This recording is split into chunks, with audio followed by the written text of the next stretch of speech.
From the Astrodome in Houston, Texas, it's the 3-11 New York Jets against the 5-9 Houston Oilers.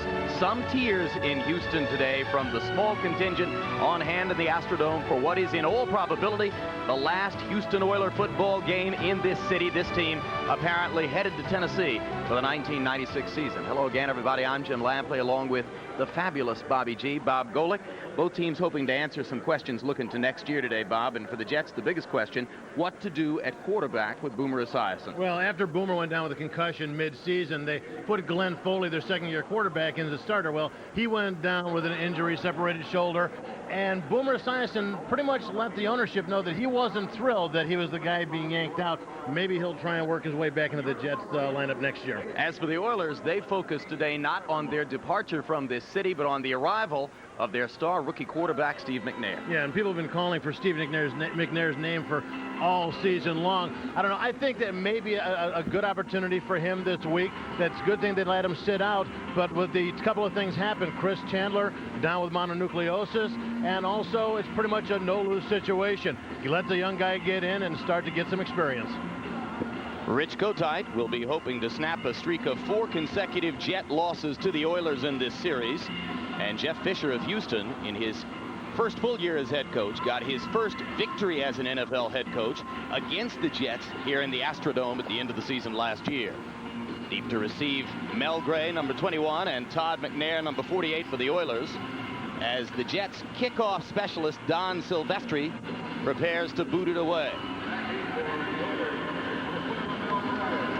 Jets at 3-11, locked up with Jacksonville for worst record in the NFL, and with a chance to be picking number 1 in next year's draft.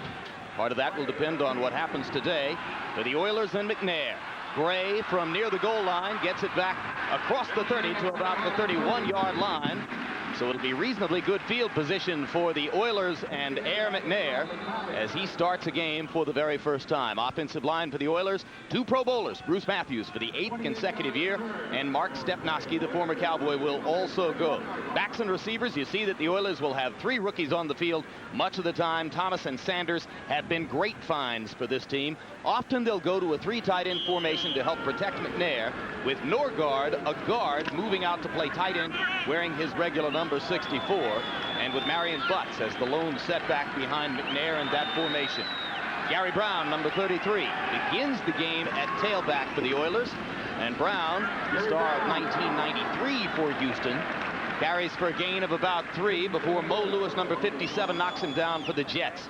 The front 4 and linebackers for the Jets. This has been a very tough defense since Marvin Jones came back to middle linebacker 10 weeks ago, and Lewis moved back to his natural position at weak side outside linebacker. In the secondary, Otis Smith has been a big surprise with 6 interceptions, tying Houston's Darrell Lewis for leadership in the conference. When they go to the nickel, former Colorado quarterback Vance Joseph is the 5th defensive back. On 2nd down 7 for the Oilers, it's Brown again, and the Oilers demonstrate their desire to keep the football on the ground in the early going and keep the pressure off McNair. Mark Spindler, number 93, makes the tackle for the Jets as Gary Brown moves toward a 1st down. Well, Rodney Thomas is the guy that they've had in all season long. He worked his way in, I should say, as the season progressed, had a very good year. But Gary Brown, who had a great year for him last year, is a guy that they want to try and get back into the lineup again. And he'll probably get as many snaps today as Rodney Thomas. Jeff Fisher was unhappy early in the season with Brown's weight. Thought he was carrying too much of it. And with fumbles. That's part of how Thomas got his opportunity. And Thomas has a chance, if he gets playing time today, to become only the 2nd Oiler rookie running back ever to gain 1,000 yards. The first was Earl Campbell in 1978. One of the things they say about Gary Brown is he's a left-handed ball carrier. He always carries the ball in his left hand. So a lot of times when defenders come in to tackle from that side, instead of switching like some backs do, Gary doesn't do that. That's causing some of these fumbles. We saw that Brown earned the first down of the football game for the Oilers, and now the Jets begin to warm to the task of stopping the run, this time holding Brown to no gain on 1st down. Marvin Shade Tree Jones, number 54, was there along with Spindler, number 93. Well, they had to figure right off two things could happen. Either they're going to try and get something exciting happening with McNair by letting him air it out, or they're going to try and establish a run game. You see that they are trying to establish a run game, thus taking off some of the pressure from Steve McNair. Call it a gain of a yard on first down. It's 2nd down 9 from the Oiler 42. Operating from standard one-back set. McNair fires over the middle, and it's complete to the tight end, number 89, Frank Wycheck. And Wycheck is across midfield as Victor Green wrestles him down and appears to have another Oiler first down. Well, again, another way to get a young quarterback some confidence, give him some high percentage throws, tossing it up to the tight end Wycheck, the left side of your screen, right there in the short underneath the zone before the linebackers can get out and react to him. Wycheck has been a guy who's been a big play guy for him this year, really has come out at the end of games, especially when they've needed to pick up some yardage. So McNair, who was 16 of 27 last week in second half action, completes his first pass today. Gives to Brown on first down, and Brown moves forward for a gain of about 3. Gets the football close to the Jet 45-yard line. Well, one of the things that Jeff Fisher told us about the way he was going to attack the game today was he wanted to pound it away up front. He felt that the Jets' front was not very strong, was not very physical. He said they're good at coming off the edges. They're good at coming with good quicks on the outside, but they felt that the middle was susceptible if they could keep pounding it away. 2nd down 7.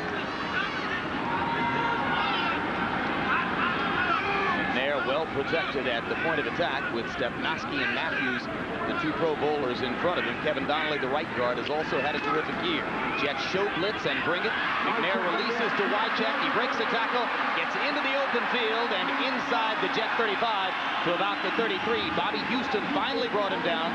Victor Green had a chance to wrap him up for a short gain, but Wycheck broke free. Well, they just anticipated that McNair was going to throw. They come with a blitz, trying to put some pressure.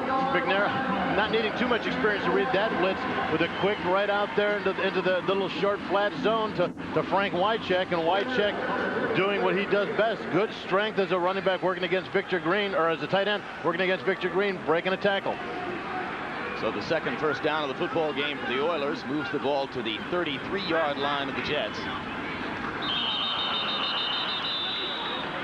And action before the snap as Eatman and Matthews both came up out of their stances along the offensive front. Well, you know, one of the things we talk about Bruce Matthews. Ball start, offense number 74, 5-yard penalty, still first down. And you brought up talking about Bruce Matthews. You brought this point up early about Bruce Matthews making the Pro Bowl for the 8th year. The Pro Bowl selection this year was 4 selections for the Houston Oilers.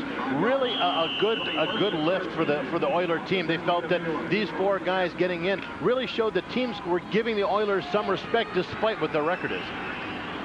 They pointed out that on voting day they only had 31,000 fans here, so those players made it on the respect of opposing players and coaches. On 1st and 15, McNair flips in the flat to Brown. And Brown's ridden out of bounds by number 54 Marvin Jones, and down goes the bench.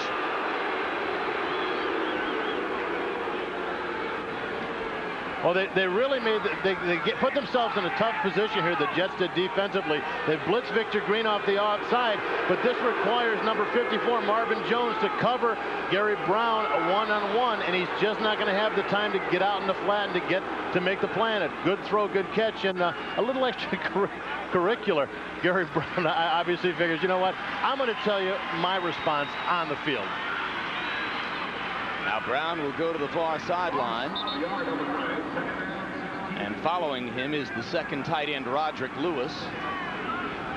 And you see that the Oilers have possessed the football 8 plays, 36 yards, more than 4 minutes to begin the game. And McNair, handling the blitz effectively so far, has completed each of his first 3 passes. 2nd down, 16. Last completion was for a loss of a yard to Gary Brown. And with Todd McNair blocking behind Steve McNair, he's hit nevertheless, and the pass falls short in the flat. Well, once again, coming after McNair. The thing is, they're showing him all the blitz are coming, hoping that he's going to get a little antsy and maybe get nervous. You can see it up on the top, Mo Lewis. And Glenn had worked him out of bounds Sanders had pretty much been running the route out of bounds for the last 10-15 yards of the route, so there was no chance of completion there. But the one thing they did show is that they can get a little bit of chemistry between McNair and Sanders. And the Oilers will elect to punt. 4th down and 31. They're 46. So Rich Camarillo, the veteran punter, comes on. Jeff Sidner, number 85, waits deep for the Jets, the 10-yard line. High kick by Camarillo. Fair catch signal from Sidner. The attempt to down it, and it goes into the end zone anyway.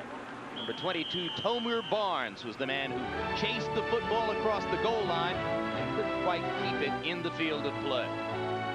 As you look at the AFC playoff picture, Kansas City and Pittsburgh both having clinched their divisions already. Buffalo is trying to home in on an AFC East championship again. The other teams still eligible for the playoffs include those three listed there: Indianapolis, Miami, and Oakland, along with Denver, Seattle, the second page of the graphic coming up right now, San Diego and Cincinnati.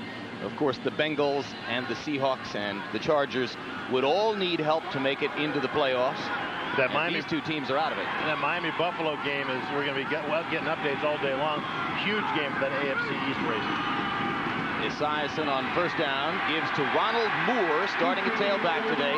Adrian Morrell, who has been the bread and butter of the Jet offense all year, is inactive today. Along the offensive front, 4 of those starters were backups when the season began. Only Duffy has stayed in the same position all year. And among the backs and receivers, Esiason's favorite target is wide receiver rookie free agent Wayne Krebet out of Hofstra. A great story. When they go to a double tight end set, number 84, Fred Baxter, comes onto the field joining Johnny Mitchell to become the second tight end. Second down, 10 yards to go at the 20 after no gain on first down. Esiason looking for the fumble, and the Oilers are looking for it too. And referee Mike Carey steps in, apparently ruling that Boomer was able to get on the football, but he's going to make it 3rd down 10 for the Jets. Boy, this is not the way they'd want to start. Boomer Esiason, a very talented quarterback, but we'll see it right here. A bad exchange hits Boomer. Houston, there is a tornado watch on here. There's a flood warning until about halftime today. There's a deluge outside. It's the last Oiler game in the Astrodome, and I'll tell you what, Chip, there's not many times I like being inside domes. This is the good day. Oh, that's right. Today it's not a dumb stadium, it's a dome stadium. And a protective one at that. And you can see the empty seats. The Oiler faithful turned out to bid farewell to their team, and it's the number of Oiler faithful, as demonstrated there, that prompts Bud Adams to say, we'll get a better deal in Tennessee. Average attendance here this year at the Astrodome, 36,141. As recently as 1991, it was over 60,000 per game. Wycheck in motion behind McNair on first down. The give is to Marion Butts, the game at tailback, and Butts, who's averaged only 2.6 yards per carry here, is again wrapped up after a very short game, this time by Matt Brock, number 94. No, Butts, they brought in Butts mid-season, and one of the things they liked about him was that he came from San Diego's offensive system through New England and San Francisco, a couple of teams he stopped by after San Diego. But San Diego's system was very similar to the system that Jeff Fisher and Jerry Rome had put in here with the Houston Oilers. Oilers working after a 20-yard punt return by Mel Gray, which was his longest of the year. Second and 8 after the 2-yard gain by Butts on first down. McNair again gives to Butts. And the Jets, thinking run all the way, bring Victor Green up from strong safety in a hurry to wrap up Butts, and it'll be 3rd down and 7 for the Oilers. Well, as an offense, trying to establish a running game to kind of free up your passing game is one thing, but if you just keep running, eventually the defense is going to move everybody up into the line of scrimmage, and you're going to get plays like this. And Victor Green making a nice hit on Marion Butts, who normally is such a powerful running back, normally would have run over a guy like Victor Green. Jets are in an 8-man front on that particular play. If the Oilers stay this conservative in their play calling, we might see 9 men in the pit for the Jets. 3rd down, 7 with the football at the 38-yard line. McNair rolls and releases before the hit. Excellent throw and catch, number 85, Derek Russell, with first down yardage before he's brought down by Carpenter and Green. A good blitz. They brought Victor Green And number 57, Marvin Jones, came in and made a nice hit on McNair. But as we talked before, the poise and the concentration, the throw to Derek Russell, what great accuracy right between coverage. That was Lewis, not Jones, number 57, coming in on the blitz. We keep working on getting those blitzers as they come all day to try to fluster McNair. As Marvin Washington of the Jets said, we'd do that to any quarterback, especially a rookie in his first start. The give is to number 20, Rodney Thomas, and Thomas in his first carry of the game picks his way for a couple. So it'll be second down 8. The football at the 27-yard line. Make it second down 9. Well, you see some of the top rookie rushers. Rodney Thomas of the Oilers has worked his way in with 841 yards. But, you know, we've seen guys in Denver. Terrell Davis, an incredible year. And Curtis Martin, who the last couple of weeks has just put up 120, 130, 140-yard games. Curtis Martin's going to make it tough for Chris Warren to repeat as the rushing leader in the AFC. Warren will need a couple of big games to finish the season as he chases Martin now from behind. Oilers working on second and 9 from the 27. McNair unable to get the play off. Penalty flags fell before McNair pulled out and tried to call the timeout. The Oilers are pointing to the Jets defense. They were moving around quite a bit, trying to confuse McNair. Before the request for the timeout, there's a false start on the offense. On the right tackle, 5-yard penalty, second down. It was probably the right tackle who was pointing at the Jets, going, no, they didn't. Now, look, you see the defense kind of scooting around, showing different looks, moving the linebackers up. Really distracts the offensive line. They've got to look, especially if it's a pass play. They've got to know who's coming. They've got to know who they've got pickup should a blitz occur. So a lot of times they're going to be moving around, get very antsy in their stance. Third penalty against the Oiler offense. They've added up to 25 yards worth of deficit. It becomes second down 14 now for McNair and the Oilers with the football at the Jet 32. Blitz again. McNair releases down the middle. Intended receiver was number 81, Chris Sanders. Otis Smith, number 45, there on the coverage for the Jets. As we told you, he's been a find with 6 picks this year. Once again, Mo Lewis on the outside. Marvin Jones rushing up the middle, bringing 6 guys. But a great throw. And Fisher said this, Jeff Fisher said this would probably be the matchup. Otis Smith against Chris Sanders, and this time, Otis Smith wins. Sanders makes circus catches. That one was just a little bit too much of a test. There's Smith.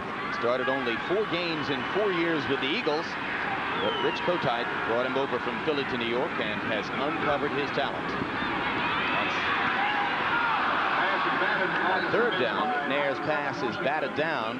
And so now the Oilers once again reach 4th down in long yardage, 4th and 14, as Marvin Washington was the man who batted the football out of the air. Well, watch in the center of your screen, 94, Matt Brock dropping into coverage as a defensive tackle. When you blitz the linebackers as much as the Jets are doing right now, you've got to have somebody to cover the underneath zones. What they do is they drop a defensive tackle off into that zone just to kind of occupy space.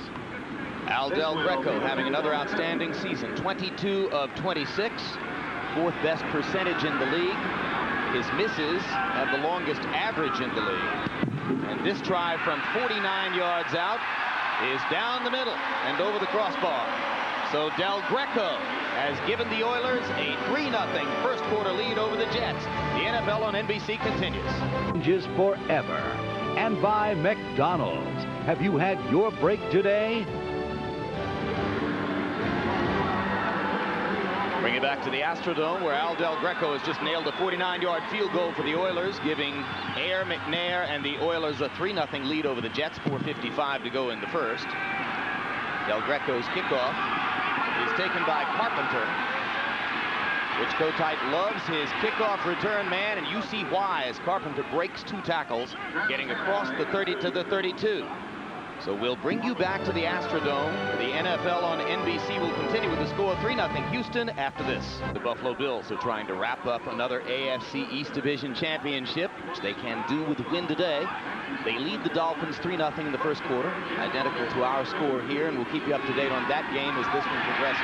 On first down for the Jets, Esiason is dragged down from behind by number 92, Henry Ford, the second-year defensive end out of Arkansas. And one of the problems that Rich Kotite told us about that offense as he didn't feel he had very strong tackles. Now watch number 77, Matt Willig working here up against Henry Ford. And Ford just works right past him as Boomer Esiason tries to bootleg through, but it's the quickness of Ford that's able to chase Boomer down. Jets have had trouble with speed rushers all year. Ford hasn't had a big year rushing the passer. Houston regards itself as being desperately in need of a game-breaking pass rusher, but Ford got his 4th sack of the year there working against Willig. So now it's 2nd down 22 with the football at the 20. Esiason again is dropped behind the line. This time it's number 96, rookie defensive tackle Gary Walker. Now we talked to Gary Walker yesterday, very excited to get in there. He stepped in for the injured Ray Donaldson and has done a wonderful job. You see 96 the left side of your screen, just working up against his man one-on-one, been able to free himself up. And the good thing about that sack is there was good pressure from the outside, which gave Boomer really no place to run. 2nd career sack for Walker, who's been a starter for 7 weeks, having moved into the lineup to replace Houston legend Ray Childress. Walker, a rookie out of Auburn. 3rd down and 30 with the football at the 12. Yarborough in motion toward Esiason. Boomer, without much time, flips down the middle to Mitchell, and Mitchell will be wrapped up immediately as number 23, Pro Bowler Blaine Bishop, was there first, and Michael Barrow came on to apply the brakes with it. Well, that was just nothing except getting themselves out of the shadow of the goal line. They just wanted to move that ball out. You're going to see Boomer drop back, and Mitchell just crossing from the right side of your screen, wide open and underneath zone. But, you know, face it, the Oilers defense gave it to them. They knew that they needed a ton of yardage to pick up the first. They're going to give them the underneath zone and give them the completion. So now Brian Hansen will take the snap inside his 5. He's already established a Jet season record for most punts, accomplished it in 14 games, and that's not a good sign for your offense. Mel Gray, coming off his longest punt return of the year, 20 yards, has another chance here. Seam on the right side of the field, good block in front, and Gray is again across midfield into Jet territory to the 47-yard line. So the Oilers continue to maintain very good field position for rookie quarterback Steve McNair. NBA on Christmas Day should be a thriller, as always. As the NFL winds down, the NBA cranks it up. First down for the Oilers from the Jet 47 after a 19-yard Mel Gray punt return.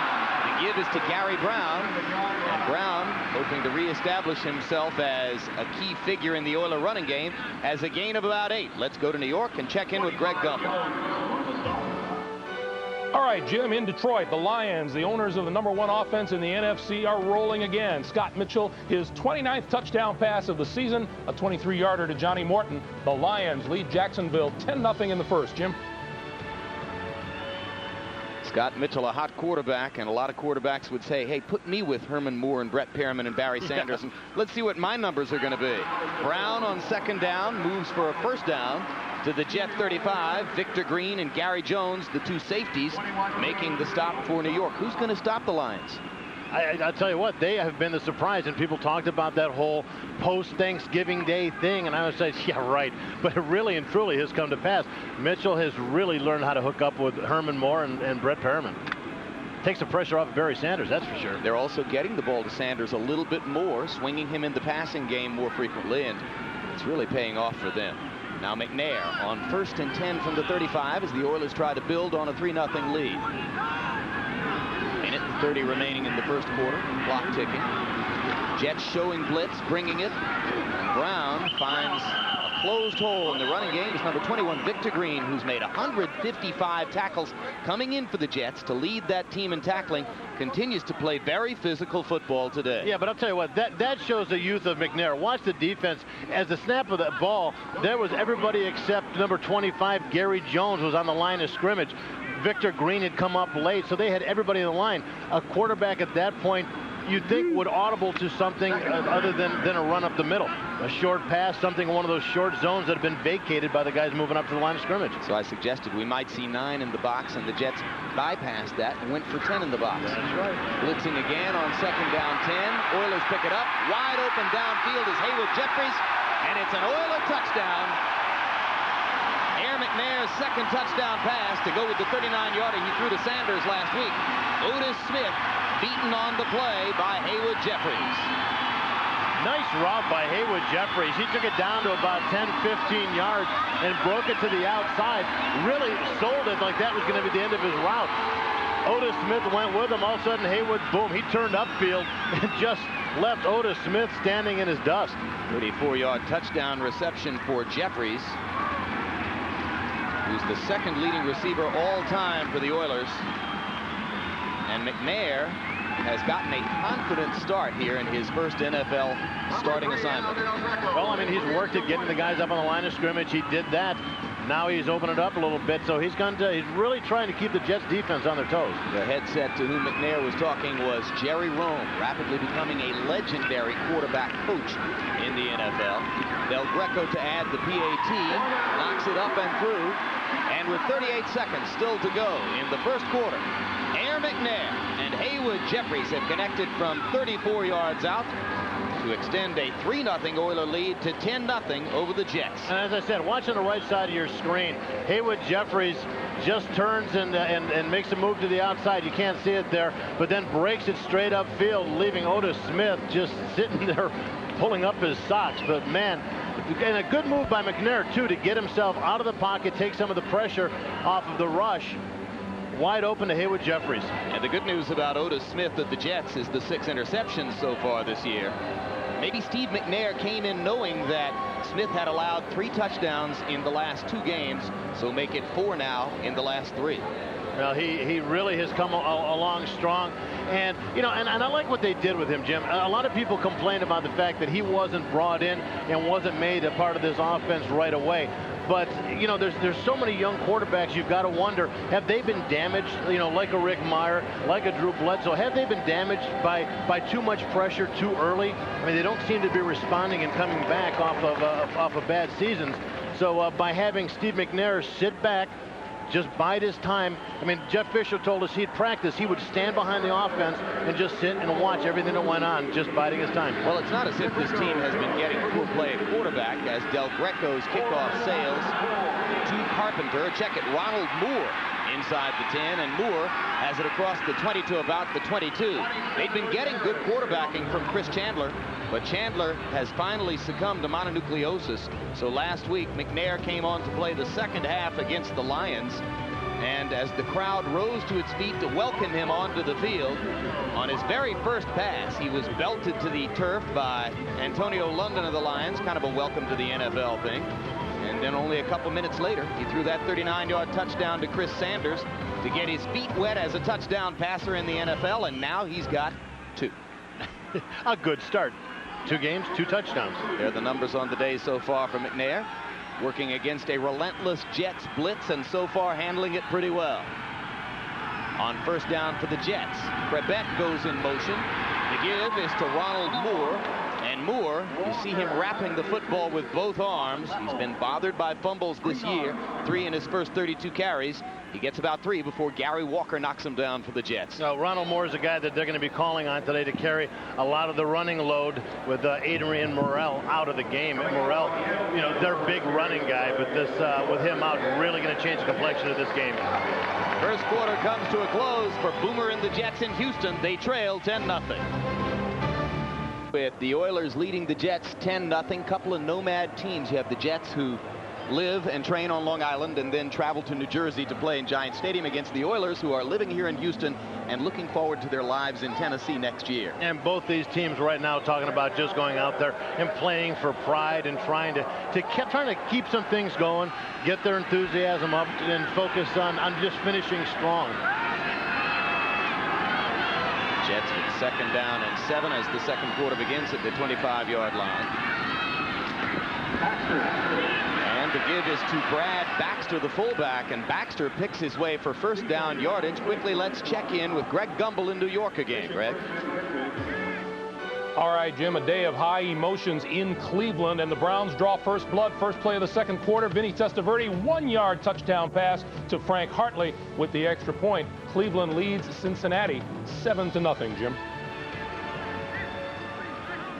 What a memory it would create if the Browns were to win their last game in Cleveland Stadium. Bob, you think that the players care about that at this point? I think some of the guys do, some of the older guys that have been around, and I can just imagine the emotion going through that that stadium today, the entire city today. By Clevelander. On first down, the give is to Moore, and Moore's hit by Gary Walker after a gain of a couple. Blaine Bishop also there to participate in the stop. Oilers are so proud that Bishop is going to the Pro Bowl because he does it without gaudy numbers in interceptions. He has led the team in tackles, but as the Oiler personnel said to us yesterday, for him to go, they had to recognize the little things he's been doing out there. That's exactly right. That's one of the things that the team, one of the reasons the team is so excited about the fact that they had these Pro Bowl selections, especially Bishop. It meant that the other teams respected them, that they, regardless of what their record was, they're looking at them and really looking at them and kind of grading them for their talent. Esiason down the middle. Complete to 84, Fred Baxter, the number 2 tight end. Odie Harris makes the stop, but first down yardage for Baxter into Oiler territory. Oh, good shot for Boomer. You're just going to see Baxter just on the right side of your screen, just going to cross here right at about 15 yards. Nice route cleared out underneath by one of the backs coming out of the backfield, but he needs to get that. He needs to start getting some kind of momentum. So far, they haven't been able to put any kind of drive together. He didn't look like a dead-on quarterback there. And the label has been attached to him in the past few years. In the first quarter, the Jets were -11 offensively, so this is their first significant move of the game. Esiason with the play fake, throws in the flat to Baxter. Excellent open field tackle by Chuck Cecil, number 26. A good blitz to put the pressure on Boomer initially, but Boomer getting the ball off, and Chuck Cecil really playing hard. Watch Cecil on the right side of your screen. After Boomer drops his ball off, Chuck Cecil, knowing where the ball's going, just goes in and makes a nice low hit. Shoulder tackle. Didn't get his helmet into it that time, Bob. Oh, has he been listening to Gene Washington? Cecil must be learning a new game. He doesn't want to get fined. Cause celeb at Arizona with Buddy Ryan. I think the last person worried about getting fined for a hit is Chuck Cecil. On second down, the give is to Moore. And Moore is caught by Joe Bowden and wrestled out of bounds. And it'll be third down and long for the Jets. Well, that Oiler defense has really been up front. Has been having some problems with Ray Childress out, getting knocked out early, mid-season. So they've really had to kind of scramble to get the defense rearranged up front and to keep applying pressure to quarterbacks. There you see Ray Childress. Talked to him yesterday. He had his shoulder surgery about 3 weeks ago. They reattached a ligament on the upside of his shoulder, and also his bicep tendon evidently was partially torn, so they had to do some repairs there. But he showed me that he can already raise his arm to shoulder level. On third down, Esiason gets away from one man and throws almost picked off in the hands of Eddie Robinson, and Robinson, had he held on and kept his feet, could have gone a distance. Wayne Crevette was the intended receiver, and it was Tomer Barnes, number 22, who was in on top of Esiason. Right, watch the poise by Boomer as he just sidesteps Barnes and just drops the ball off, but Eddie Robinson right there, and it wasn't even really Robinson reacting to the play. He was just sitting in his zone and just went and made the play for the ball. So the Jets come unglued on third down, and it'll be fourth down, a punting situation. Brian Hansen on to kick for the third time. First two have averaged 45, and Mel Gray has gotten 39 yards worth of returns out of the first two. Gray will call the fair catch and make it on this one near the 15-yard line. So for the first time in the game, Steve McNair will have to operate for the Oilers deep in Houston territory. They lead 10-0. And Boomer Esiason discussing Jet offense, so far limited in the Astrodome. But now, after a good punt by Brian Hansen, the Oilers are forced to start from their 15-yard line, and this is the closest the Jets have gotten today to putting any pressure on Steve McNair. First down to give, though, to Rodney Thomas. And Thomas, the rookie running star, bursts out to the 25 before Victor Green makes the stop. Well, defensively for the Jets right now, they've got to get separation. Watch the linebackers and the defensive line get up and lock in real good on the offensive lineman, but they don't get separation from their blocks. At that point, the back is going to find a crease. There's going to be a crease there somewhere. If you don't get away from the guy blocking you, there's no way you're going to be able to stop the running back. Object lesson on that play as to why number 74 Matthews and number 53 Stepnoski are both headed to the Pro Bowl. They're the ones who opened the wide lane for Rodney Thomas. On 1st and 10 after Thomas's 10-yard gain, the give is again to Thomas, and this time Marvin Jones wraps him up after a gain of about 3. What a season Marvin Jones has had at middle linebacker for the Jets. Well, they say this guy is the heart and soul of this team. He came back from an injury. It was like a breath of fresh air for that defense. He is the leader. He is the guy that kind of gets it all together for that defense. So they need him in there to kind of coordinate things.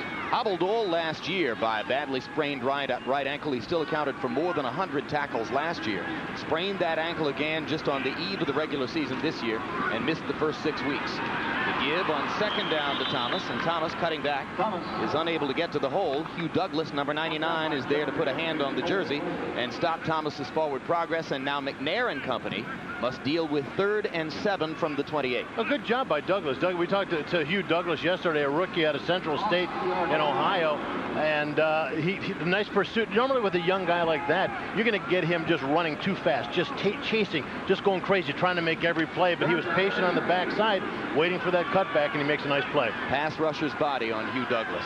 Lean and quick from the waist up.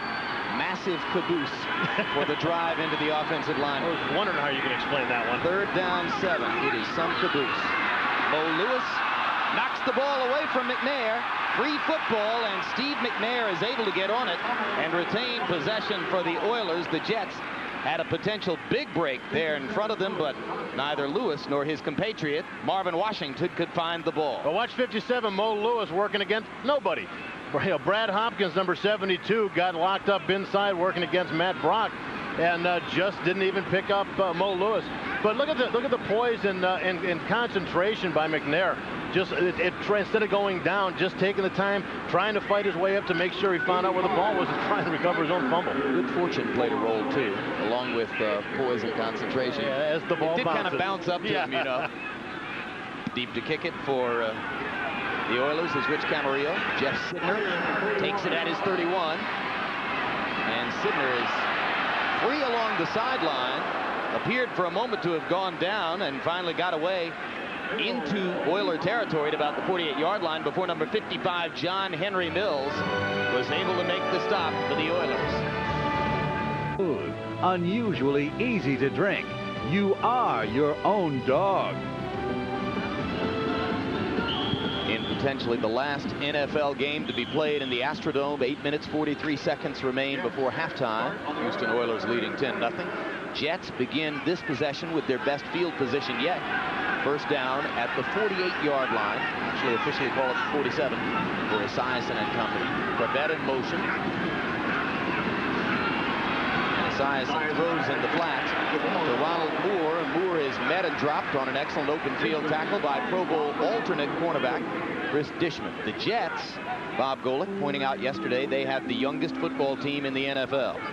Yeah, I think that they have like 11 rookies on the team this year, and you know, so there's a lot of young guys that need to start getting incorporated. Hey, I'll tell you what, Rich Kotite told us when he came in this year, there needed to be a lot to be cleaned out of that team. Wonder what's bothering Dishman. Dishman waiting amiably on the field with a smile on his face as he waited for the training staff to join him, and as they work for him or with him, we take a look at some of the Jets' key rookies. You can see that Corbett and Douglas in particular have had excellent first years. So has Chaz Cascadden on the special teams. Kyle Brady got off to a hot start, then has slowed considerably in the last 7 weeks. But Rich Kotite told us that Corbett's story is kind of like Rudy. They said, you know, if you bring 14 or 15 wide receivers into camp, he's going to be number 14 or 15. But he just, as the season went on, the training camp and preseason went on, there were more and more people running bad routes. There were more and more drop passes. And finally, he became the guy that really hooked up with Boomer Esiason. You can see that Brady is out of uniform today, as is the key to the Jet running game, leading rusher and receiver on the team, halfback Adrian Morrell. I'll tell you what, I felt bad for Kyle Brady. Did you see on draft day when the Jets announced that he was the pick, the Jets fans were actually at draft headquarters, didn't seem real thrilled that he was the guy that was being picked up. And you know, what a kind of innocuous way to start your career with a team. Yes, but virtually any Jet #1 draft pick must be warned in advance to expect that. Because the fans know what has happened year after year to Jets #1 picks. On second down 10, Esiason's pass is caught this time by Brad Baxter. And another good open field tackle, this one by Joe Bowden of the Oilers. And it'll make it third down. Eddie Robinson was the man who came in and caught Esiason as Boomer released the football. And Boomer's just shaking his head. He can't believe what happened, but Eddie Robinson, the right side of your screen at the bottom, just left wide open. Number 76, James Brown, supposed to be there to make the block on him. Didn't get out enough, didn't have enough quicks. And that's kind of the problem that Rich Kotite faces. His offensive tackles just aren't fast enough and quick enough of foot to handle the speed rushers on the outside. So will they take an offensive tackle with their high draft pick? Third down 11 from the 48. Esiason's throw down the middle is over Johnny Mitchell, and Mitchell never had a real chance to look for the football. Well, I know of a pretty good Outland Trophy winner in Southern California that he might be interested in. Offensive tackle out of UCLA named Jonathan Ogden, 6 feet 8 inches tall, big enough and quick enough to handle speed rushers, according to scouts who have had a look at him, and maybe the Jets will look in that direction early in the draft.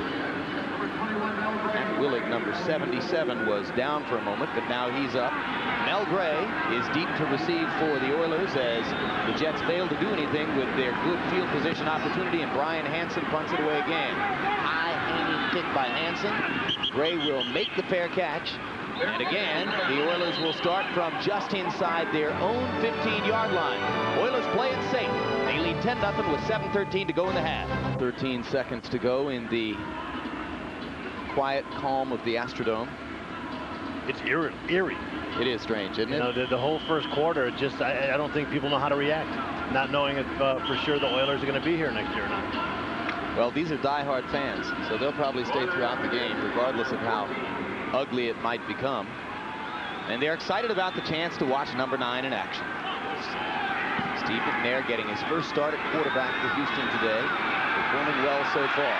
On first down from his own 14, he wants Sanders, and Sanders almost made a circus catch and draws the flag. Unless it goes against 81, it's probably against that man, number 45, Otis Smith. 2 bad flags for interference last week against Smith in the loss to New England, and he appears to have been victimized again. Well, first of all, a good move by Steve McNair. Pass interference on the defense, number 45. It's a spot foul and automatic. McNair rolling out to the right to get take the pressure off, but here you're going to see at the end of the play, Chris Sanders having to pull up for the short throw. And Smith just kind of getting in there and hand fighting. I mean, a little bit incidental. I mean, both guys were fighting a little bit evenly, but from the referee's perspective. But there you see the short roll, taking that direct rush off of McNair, giving him a little extra time to throw back. Not an easy throw back across the field like that. No, he's got an arm, that's for sure. It was a very tough call against Otis Smith. Big break for the Oilers. First down at the 44-yard line. The give is to Rodney Thomas, and Thomas is met by Matt Brock and Eric Howard. Brock, number 94, playing lights-out football at this stage of the season for the Jets. Boy, he's just throwing himself around. He's made a ton of plays already today. But, you know, early on I was talking about how the Jets weren't separated from their blocks. Now, Matt Brock is the one guy up front who really seems to be shedding his guys very well. A week ago against the Patriots, Brock with a sack, an interception, a forced fumble, a fumbled recovery, and he's the first lineman this year in the NFL to put all 4 of those plays together in the same game. In fact, he's the first defensive player to put all 4 of those together. Second down 10. McNair's going to throw it out of bounds. Screenplay apparently failed to develop for the Oilers. It'll be third down 10 for McNair. Yeah, they ended up manning up in coverage on the outside. The rush came a little bit faster, I think, than McNair had expected from Douglas and also from Eric Howard, number 74, up the middle. And you know, McNair, using a little bit of poise, just decided to dump the ball away. So it'll be third down now. And 11 yards to go with the football at the 45. Actually, it should be third down 10. Because the chains demonstrate clearly they need only 10 yards. First, the third down throw is complete to Derek Russell, and Russell's going to be about 5 yards short of the first down as Ron Carpenter wrestles him down. Good job by Carpenter. Good close. As Russell was wide open to make the catch, but Carpenter just flew over there to make the play. You see this time they went with a straight rush up front, a little short roll once again, but Carpenter closing very quickly on the throw and making a nice play on Russell. Carpenter's made a dent as a kick returner, has a chance to make his presence felt as a defensive back also. Rich Kotite very happy with him. Camarillo comes on to punt now for the Oilers. Jeff Sidner waits at his 10-yard line, and for the old pro, Camarillo, in his 15th year out of Washington, his job is to try to nail the Jets deep. Well, he was punting back when I was with the Patriots, for the Patriots. You know, you haven't been out of the game all that long, Bob. It just seems like it. 10, 15 minutes maybe? He was kicking about 65 to 75 yards in the air. We saw some balls, and he said, I'm down to about 45 and 50 now. He's looking for about 35 here. And he hangs it up high, and Sidner makes the fair catch at the 11. The Jets will start there, trailing 10-0. And that's what the Jets have done on offense today. Translation, they've done zip. They've had better days. Looking at their numbers, they've definitely had better days. But the only pass that they've thrown really upfield has been a nice toss to Mitchell. But other than that, they've had some throws out in the flat that have just been stopped for losses. Second down 11. I called it a gain on first down. It was, in fact, a loss of 1. Esiason looks over the middle. Free ball. Almost picked off by Dishman, and Dishman's hurt again. Wayne Krebet, the intended receiver, and Pro Bowl alternate cornerback Chris Dishman limps toward the sideline to be replaced by number 22 Tomer Barnes. Well, Krebet was being covered by a linebacker, which normally would be a very good matchup. You're going to see Krebet moving across there, but Eddie Robinson, number 50, dropping back late into the zone to make a play just as the ball was coming to Krebet. You see there, Robinson with a nice play, and again, Chris Dishman, we saw him earlier in the game getting up slowly from a play where he'd make a tackle out in the flat, and looks like he's nursing a tender ankle. So it's third down and 11. Esiason gets away from the first man, releases all the way downfield and just over the outstretched hands of number 89 Charles Wilson. Odie Harris, number 27, was there on the coverage. And Rich Kotite told us, he said, you know, people told me that Boomer Esiason's arm was gone. He goes, Boomer Esiason could throw the ball through this wall right now. Look at this throw here. You know, he's not set up. His feet aren't set. He's kind of moving on the run, and he makes a nice long throw. Like just a little bit too far. Wilson's had a disappointing year at wide receiver, but he had Harris beaten on that play, and Boomer just overthrew him a little bit. Now Hansen has to punt from inside his end zone. Mel Gray waits at midfield. Low kick. Gray's going to get a chance. He allows it to bounce. Gets past the first man. Second man brings him down. Short return, but the Oilers again have excellent field position after Chaz Kaskadden, number 53, the tackling sensation of Jets special teams, made that here. NBC Tonight, Mad About You, 8 Eastern, 7 Central, followed by Hope and Glory. That's all after Lost Civilizations. But you see Buffalo up 13-3, and Buffalo getting a chance to clinch their division. Thomas on a 2-yard TD run. Now the question on this last play, Mel Gray had signaled for a fair catch, but once the ball bounced, he was able to advance it. McNair against the Jets blitz, releases the screen to Thomas. They've got some room. Thomas looking to cut back to the middle of the field, probably gave up a few yards as he tried for that. But it's a first down, and number 21, Victor Green, finally makes the stop for the Jets after the 15-yard gain. Good block out in front by Brad Hopkins. Well, that's the play they had tried in the last series, trying to get the screen pass going. They had to call it off when they had everybody covered. This time, Thomas wide open with room to run, and Brad Hopkins was the guy. Not only was he lead blocking, but also ended up being the guy that Rodney Thomas ran into. Yep. Pretty much blocking everybody. But it's first down from the 36-yard line as McNair continues to have a relatively unruffled day in his first start at quarterback. Against the blitz here, he gets man coverage on Haywood Jeffries and releases long downfield. Otis Smith, number 45, was again the man on the island for the Jets. Well, the Jets again slide guys to the outside. You can see him coming off of both corners, trying to get the blitz. Hopkins getting out nice to make a pick, and Rodney Thomas on the other side to pick up, but forcing the Oilers into a max protect situation where they have to keep everybody in and try and stop the blitz from hurting them. Well, you certainly can't say so far that McNair freezes up against the blitz. No. No, not at all. He may not have audible to some calls that might have been better for him, but he definitely showing poise. And he certainly releases the football quickly, maybe in a couple of instances too quickly, but he can smooth that out over time. Derek Russell, the intended receiver there. Good hit by Victor Green to knock the ball loose. Third down for the Oilers. And the way that the Jets are coming, these are the plays you got to call. The quick three-step drops, release the ball quickly, and good rush up front by the Jets. Jets are getting close to McNair, but not able to get jersey against his jersey as he's able to release the football again. Well, he's doing everything he can to keep them from getting pressure. He's doing the little short rollouts to ruin their pass rush lanes. He's getting the three-step drop and releasing the ball quickly. All these things keep the defenders off of the quarterback. Houston 1 of 5 on third downs. Make it 1 of 6. No flags fly. Sanders, the intended receiver. Otis Smith on the coverage. Gary Jones, number 25, is the Jet who was involved in that collision, and it's Sanders who stays down on the field. Well, Otis Smith was making the coverage, but watch Gary Jones coming up just to kind of make sure that the play didn't advance anywhere. First of all, Jones stayed down for a moment or two, but it seems like everybody involved in the collision definitely was not feeling so hot afterwards. Yeah, it's Sanders who's still down on the field, and you can see why as Jones got the hit directly on his midsection.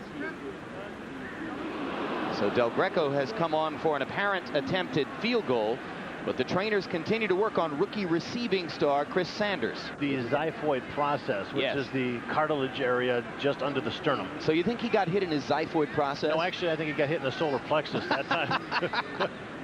Oh, no. I'm confused again. The xiphoid would have been a little higher, Jim. Is the solar plexus near the xiphoid process? They're adjacent. They're adjacent to each other. Yes.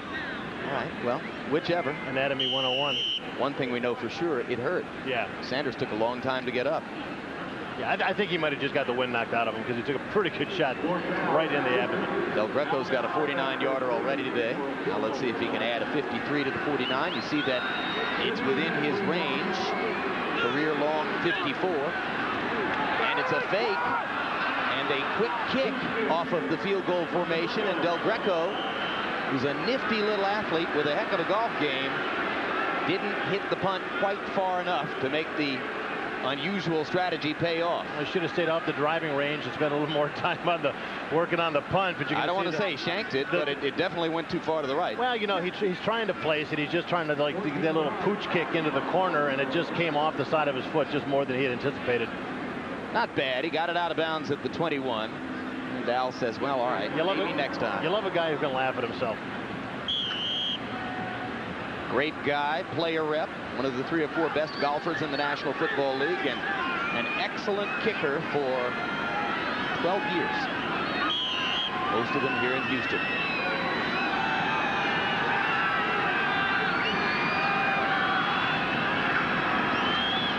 On first down for Esiason and the Jets.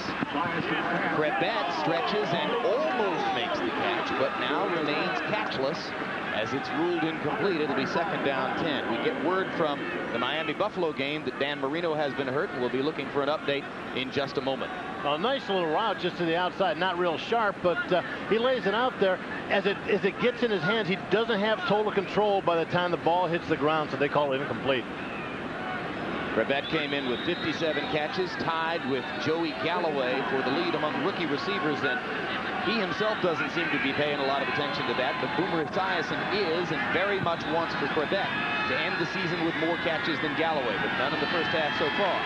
Blitz for Houston on second down 10. Throw is complete underneath to Johnny Mitchell, and Mitchell's wrestled down after a gain of about 3 or 4. Joe Bowden and Gary Walker saying, well, it might be our last game in Houston, but while we're here, we're going to hit. Now they're dropping all these passes off short, and but they're just not getting any yardage. He's dropping them back to the line of scrimmage. It looks like it's a little 10-yard pass, but Boomer's dropping so far back, he's just throwing it back to the line of scrimmage. Blitz picked up pretty well, but the inside guy's adding some pressure on Boomer Esiason. Well, the Jets on completed passes average only 9.9 yards per catch, lowest in the AFC. And Boomer told us yesterday he's had to ask the receivers to shorten the routes a lot because of the absence of protection. On third down, no protection again. Good rush. Good rush up front. Walker Gary Walker, number 96, made a nice move on the line of scrimmage, falls down and pretty much just crawls the rest of the way after Boomer Esiason, but then he's hit from the backside by Michael Barrows. Walker and Barrow with a big... 2 minutes to go before halftime in the Astrodome.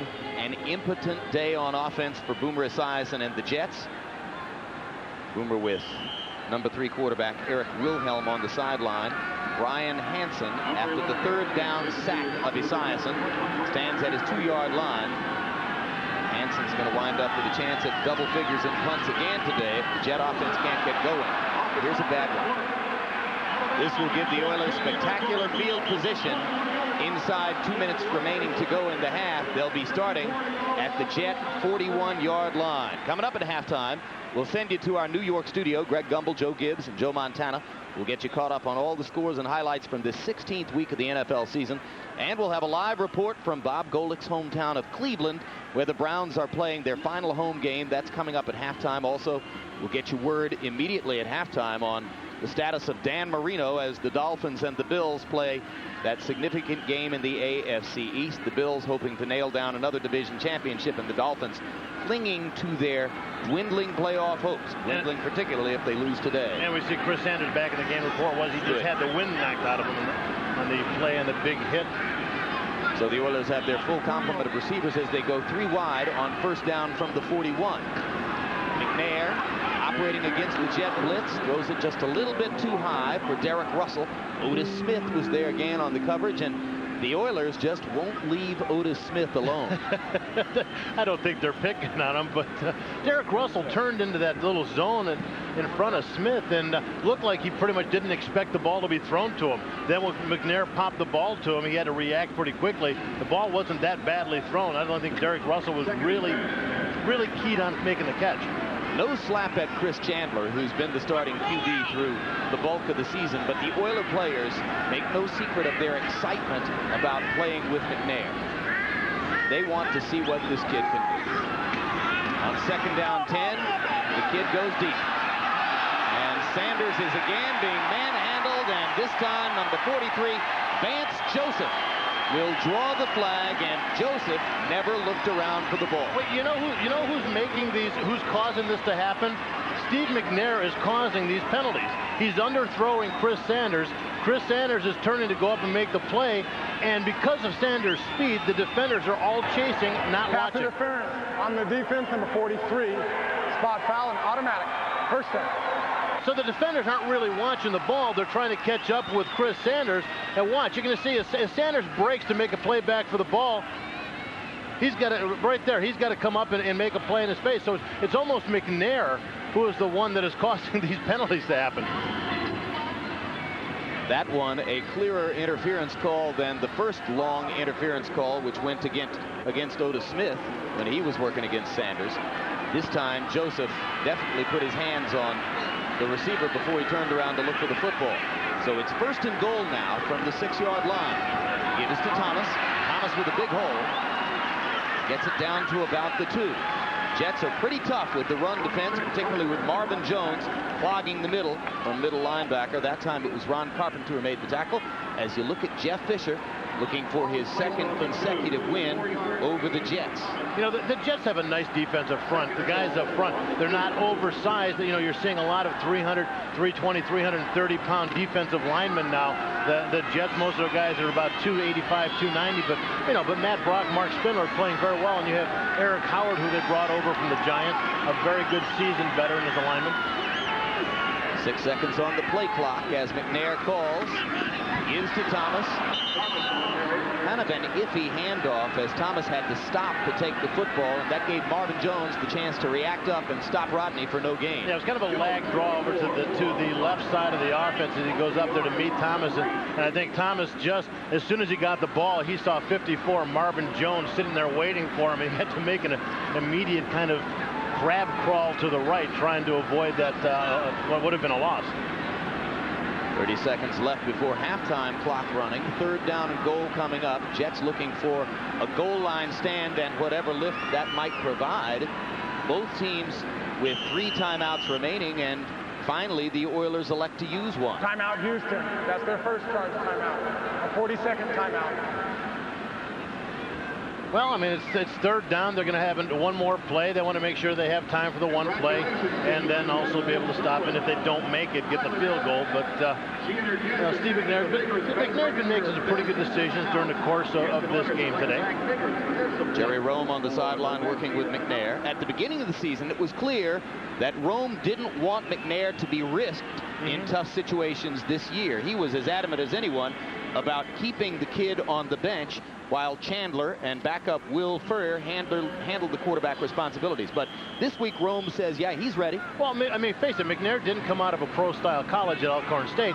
So in order to adjust to this type of offense, he needed a lot of time at learning, just doing the book work. And secondly, like I said before, do you want to risk breaking the psyche of a young quarterback like we're seeing might be happening with a Rick Meyer in Seattle or a Drew Bledsoe in New England? Both Meyer and Bledsoe, at least in terms of the impression they created, much more successful as rookies than they have been in their third years in the league. Of course, Bledsoe had the spectacular second year, and the Oilers failed to get a playoff before the play clock expires. Delay. Offense, 5-yard penalty, still third down. Hey, Jim, do you think that's what Jerry Rome told him to do? I think he lost track of the play clock. Yeah, Jeff Fisher, I don't know. I don't think Jeff Fisher can understand how you can come to the sidelines during a timeout, get a new play, and not be able to get it off on time. Just lost track of the clock. He didn't make those kinds of mistakes last week in his first tour of duty against the Lions, and his coaches were impressed by that. That kind of thing is predictable for a rookie quarterback in this situation. So now on third and goal from back at the 9, he gets blasted. Jeffries tries to pick the ball out of the air. Now Wycheck has it, and suddenly what was a chip shot field goal attempt for Al Del Greco will take place from a much farther distance. As Bobby Houston, number 55, was the man who belted McNair from behind and got the football out of there, and McNair limps. Well, as they've done all along, they're trying to do a little bit of that little short, kind of a short sprint out. You're going to see McNair as he drops back from the ball. He's going to kind of do that short little sprint over to the right just to get out of the pocket. But the backside, you've got Haywood Jeffries trying to block up against Bobby Houston.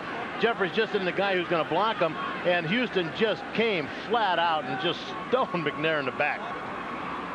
And you see that McNair limped away as he heads to the back bench. There's Chris Chandler battling mononucleosis. There was a fumble out of play. The ball went out of bounds behind the spot of the fumble. It'll be brought back to the out of bounds spot. Fourth down.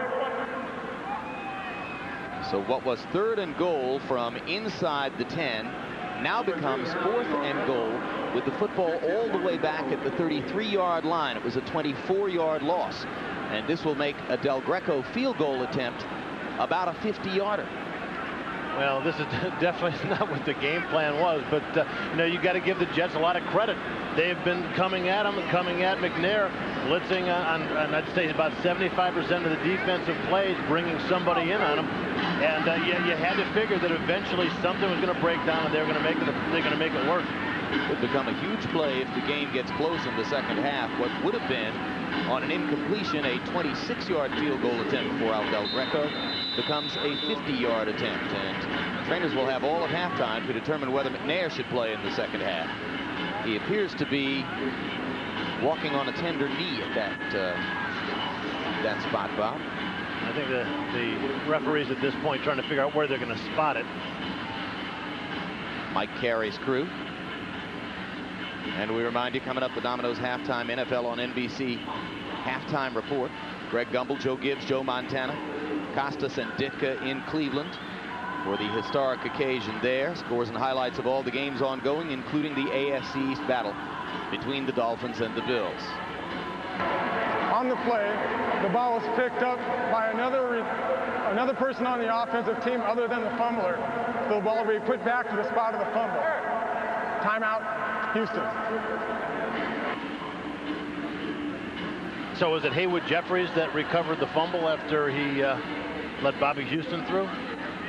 Actually, it was Wycheck who wound up with the football, and I guess they're going to say that the ball will be moved to the point at which Wycheck picked it up. There you see Jeffries trying to block Houston, and Houston just having a straight shot at the back of McNair's jersey, and Frank Wycheck getting a good awareness of picking up the ball. Haywood never really had possession of the football, so Wycheck is the player in question, and he made no forward progress after getting it at the 31, and they'll mark it at about the 32, so, well, actually they're going to put it right on the 31. Giving a little bit of the benefit of the doubt to the Oilers and shortening Del Greco's field goal try to 48 yards. Check it, now it's 53. The football's at the 36. I said the 31, make it to 36. It's a 53-yard field goal try. He missed one from this distance earlier. He makes this one. So it all comes out in the wash for the Oilers, as despite the 27-yard loss on the fumble by McNair, Del Greco nails the field goal anyway. Well, it looks better in his stats too. So I'm sure as long as he made that, happy. As long as he made that 53-yarder, you know, he has no problem. It looked like it was almost nicked at the line of scrimmage because the ball had a fairly low trajectory coming out of the hole. Make Del Greco 2 of 2 on the day. I was incorrect in saying he had missed one earlier from this distance. From this distance before, he tried the quick kick. This time they go with the field goal and he runs it through. Now, good job by Al Del Greco.